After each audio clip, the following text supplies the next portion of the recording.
What happens when a quiet waitress says no to one of the most powerful men in the city? Not with anger, not with fear, but with quiet strength that stops the room cold.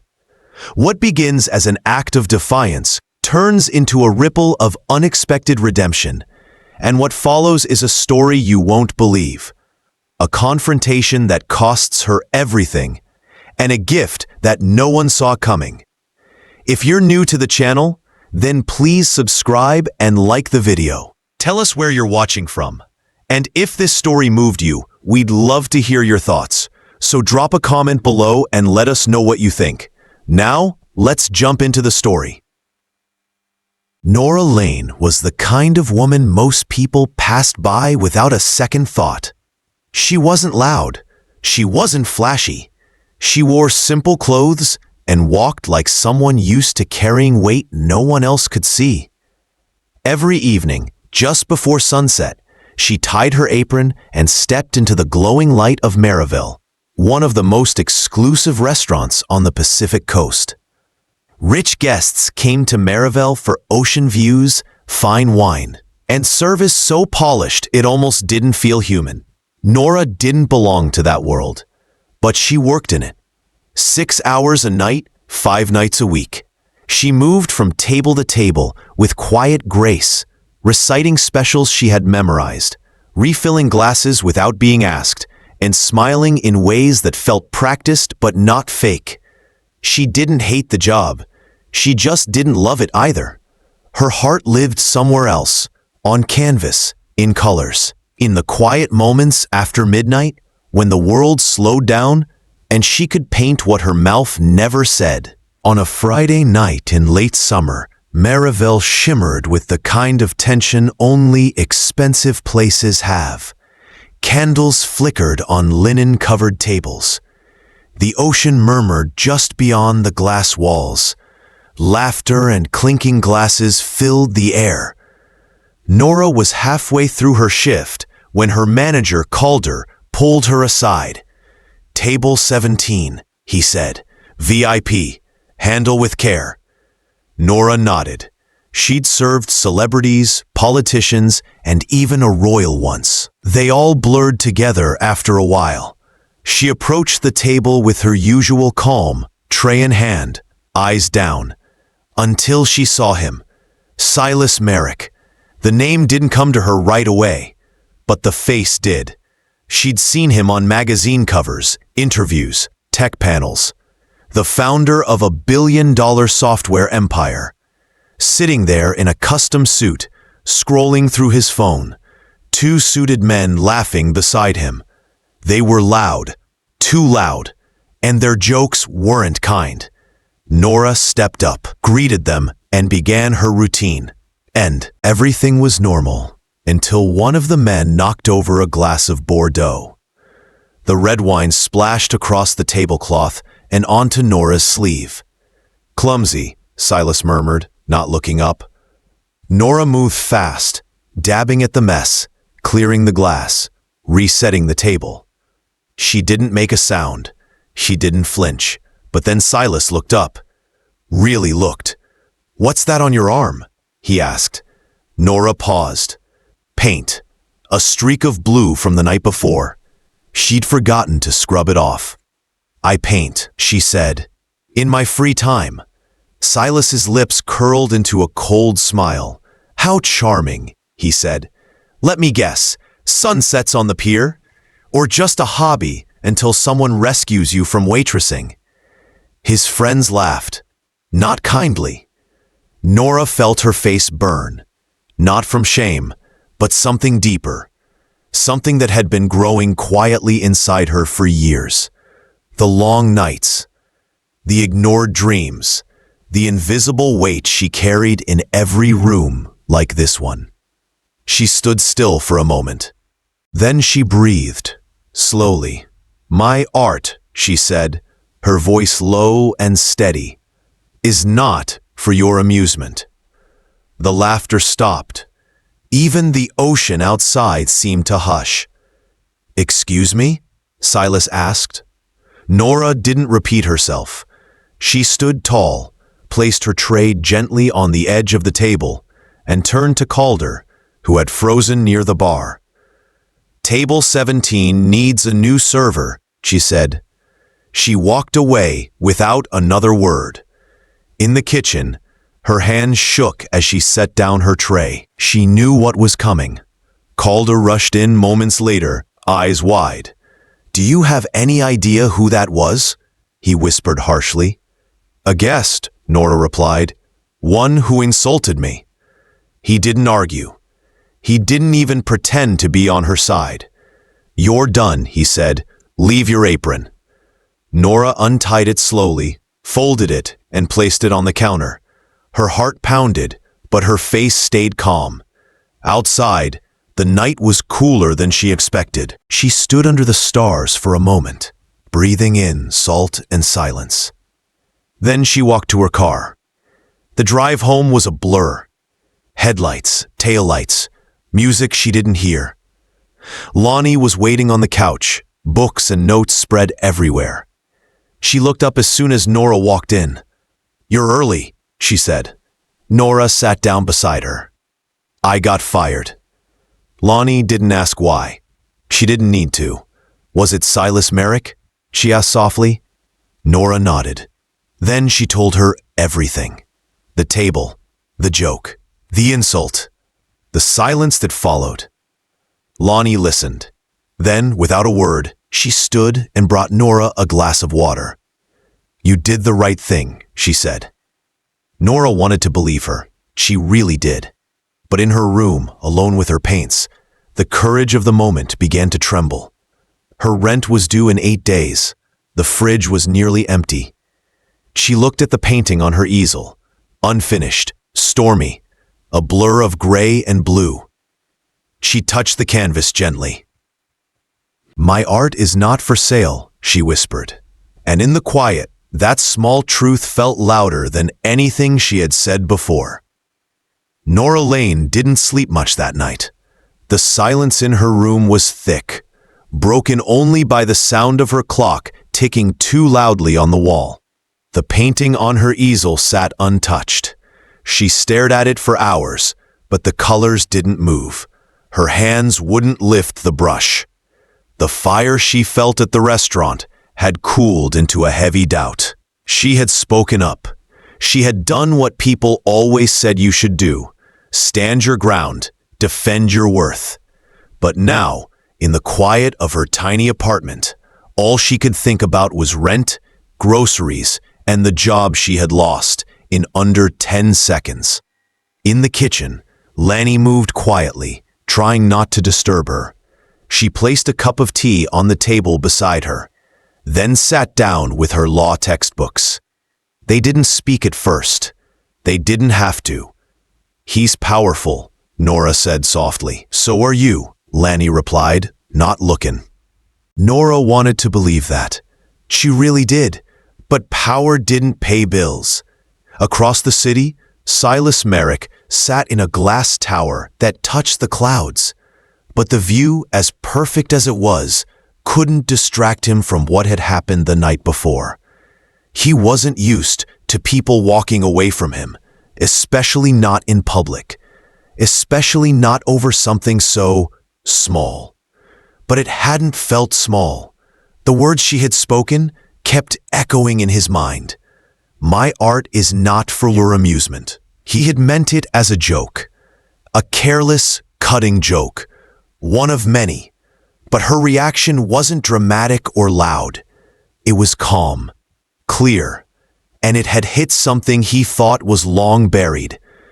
Her voice had reminded him of someone else, someone whose presence still filled the quiet corners of his home. Silas had not visited the studio in over a year. It had been her favorite place. Sunlight poured through tall windows, falling across blank canvases she never got to finish.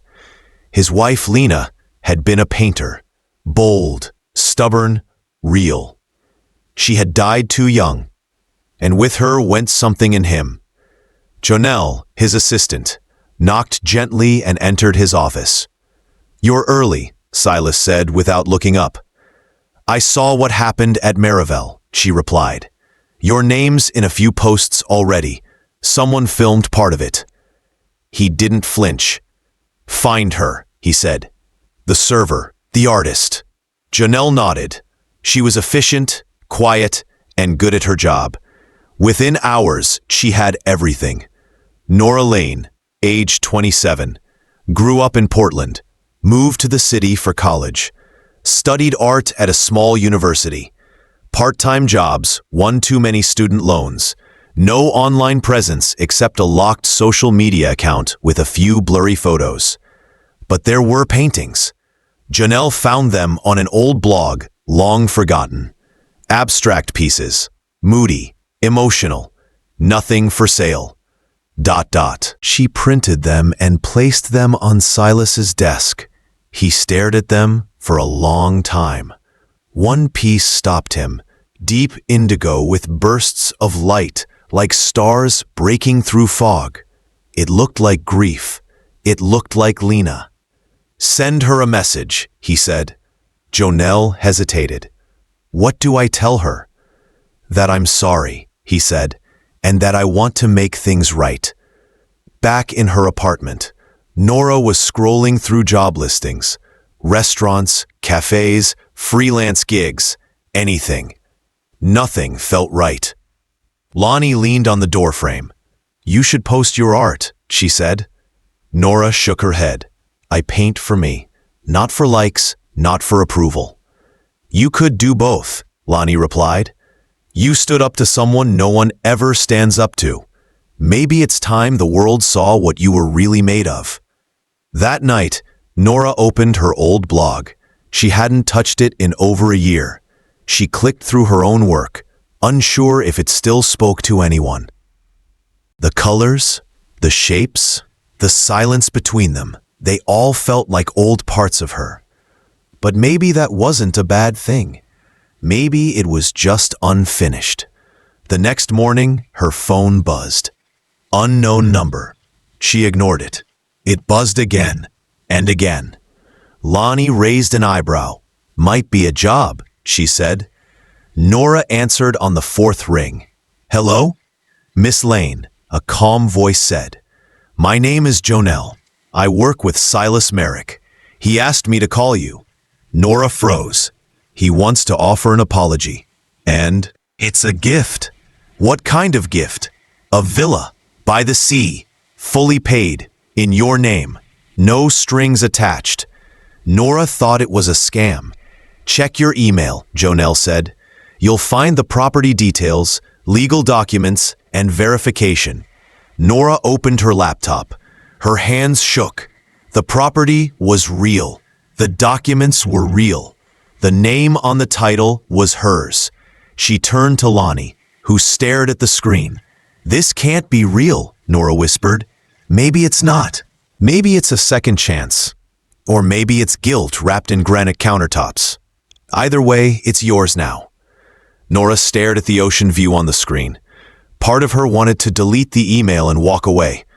Another part whispered that maybe, just maybe, her quiet stand had opened a door she never expected. And through that door was a canvas waiting to be painted. Nora Lane stood at the edge of her old world, and the edge of something she didn't quite believe was real. The villa was no dream. It stood tall on the cliffs of Miramar Bay, a modern masterpiece with smooth teak walls and windows that swallowed the ocean. She had never been to a house like this, and now, somehow, it was hers. The ride there had been quiet. Lonnie came with her, her usual confidence softened by disbelief. They didn't speak much during the drive, just stared out the window at winding roads, sea mist, and the kind of neighborhoods you only ever see in magazines. When they arrived, the property manager was already waiting, holding a sleek folder and an even sleeker tablet. Miss Lane, he said. Welcome. Nora tried to smile. It felt strange. This way, please. He led them through glass doors that opened into a sunlit living room. Everything was soft, warm, and impossibly clean.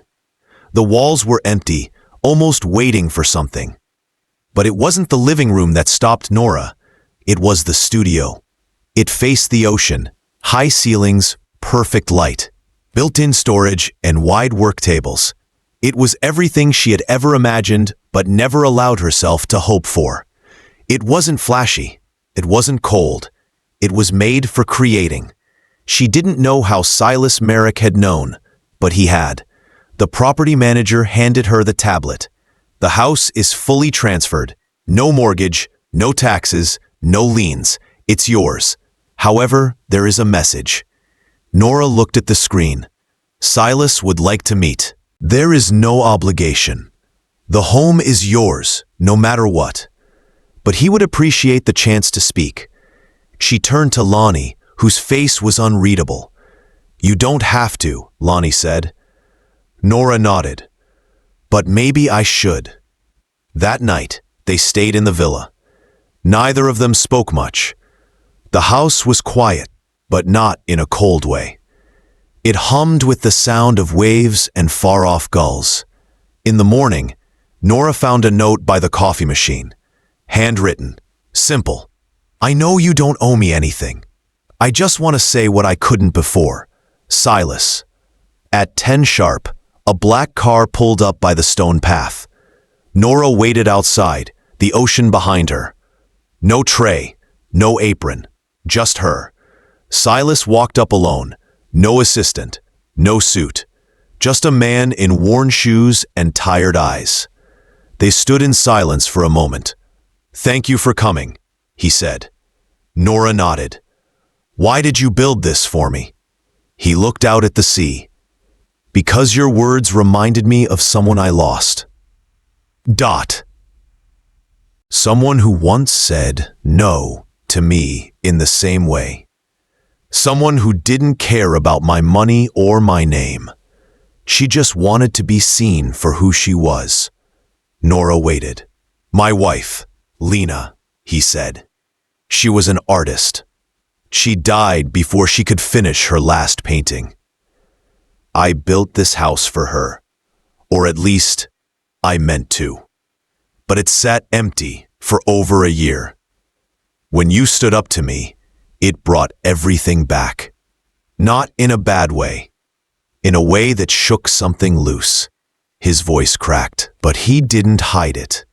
I didn't give you this because I felt guilty. I gave it because it was the right thing to do. And because I saw your work, it moved me. I don't know much about art, but I know when something feels true. Nora stayed silent. She wasn't sure what to say yet. I'd like to ask something else, Silas continued. Not as a favor, not as a test, as a commission. I want to pay you, full rate. I want a painting, not of Lena, but something that captures who she was, her light, her presence. Something only another artist could understand. Nora looked at him. Not the man from Maryville, not the billionaire, just a man trying to fix something broken. If I say yes, she said, it has to be on my terms. Clear agreement. No charity, no strings. Just work, just respect. Silas nodded. On your terms, Nora. Lanny watched from the balcony as they shook hands. It wasn't a deal. It was something quieter. Maybe a kind of peace. Nora spent the rest of the day alone in the studio. She didn't start painting yet. She just stood in the light, let the silence settle, and looked at the empty canvas waiting for her. She wasn't sure what she would create, but she knew this much. Whatever it was, it would be hers. Not for him, not for anyone else. For the person she had fought to be. And somehow, in that ocean air, she started to believe that maybe standing up hadn't ruined her life. Maybe it had just opened the door to the one she was meant to live. The ocean was calm that morning. The sun had not fully risen, but the first light touched the edges of the water like a whisper. Nora Lane stood at the window of her new studio, coffee in hand, eyes on the horizon. She had never felt this kind of stillness before. Not in her body, not in her mind. The canvas in front of her was blank, but not empty. It was waiting. For the first time in a long time, she felt ready. The night before had been a quiet one. After Silas left, Nora had sat alone in the studio for hours. She didn't paint. She didn't need to. She just let the space become hers. Every brush, every drawer, every bit of light belonged to her now. Not because of a gift, but because of a choice. Silas had given her the keys, yes, but she had taken the step. She had set the terms, and that made all the difference. Later that morning, Silas returned. Not as a client, not as a billionaire, but as a man carrying something fragile. He brought a single photo of Lena, taken years ago. Not posed, not formal. She was laughing, holding a paintbrush, her hair tied up with a ribbon. Nora looked at it for a long time. "You want me to paint this?" "No," Silas said. "I want you to paint what this feels like. Not the image, the memory, the spirit." Nora nodded. She understood. They agreed on a contract. Simple, professional, clear. Silas insisted she name her own price. She did. He didn't flinch. As the days passed, Nora began to paint. At first it was slow, just shapes, just movement, but something deeper started to form. She worked through the mornings, then sat by the shore in the afternoons. Sometimes Lonnie visited, bringing snacks and stories from the city. Sometimes Nora stayed completely alone, listening to the waves and her own thoughts. The painting grew in silence. No music, no noise, only brushstrokes and light. Meanwhile, Silas stayed away. He didn't interfere. He didn't rush her. But one afternoon, his brother, Colin, showed up at the villa. He didn't knock. He just walked in, eyes sharp, voice firm. "I know what you're doing," Colin said. "You're manipulating him, taking advantage of his guilt." Nora stayed calm. She put her brush down and faced him. "I didn't ask for anything. He offered. I set boundaries.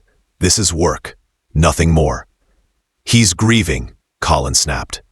"So am I," she said softly. "In a different way. We all carry something."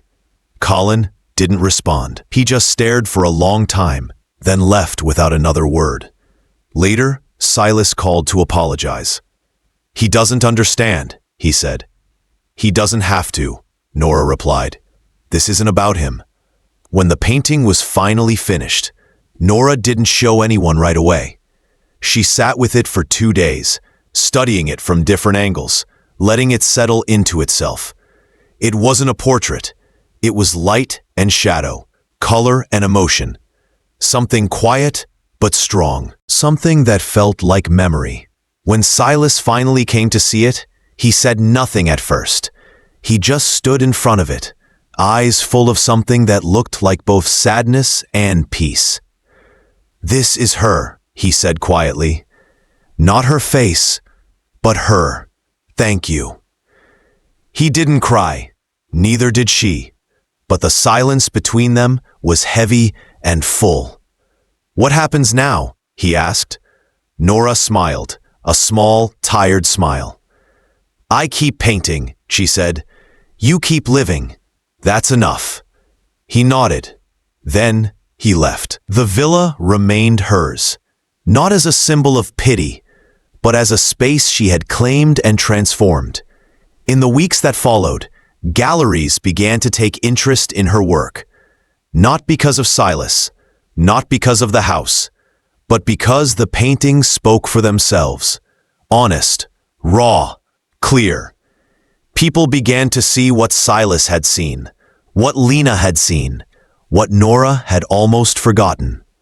Not everyone understood the story behind her rise. Some thought she was lucky, others thought she had been gifted success. But those who knew, those who had seen her stand tall at Marivel, who had heard the word no spoken with quiet power. They knew better.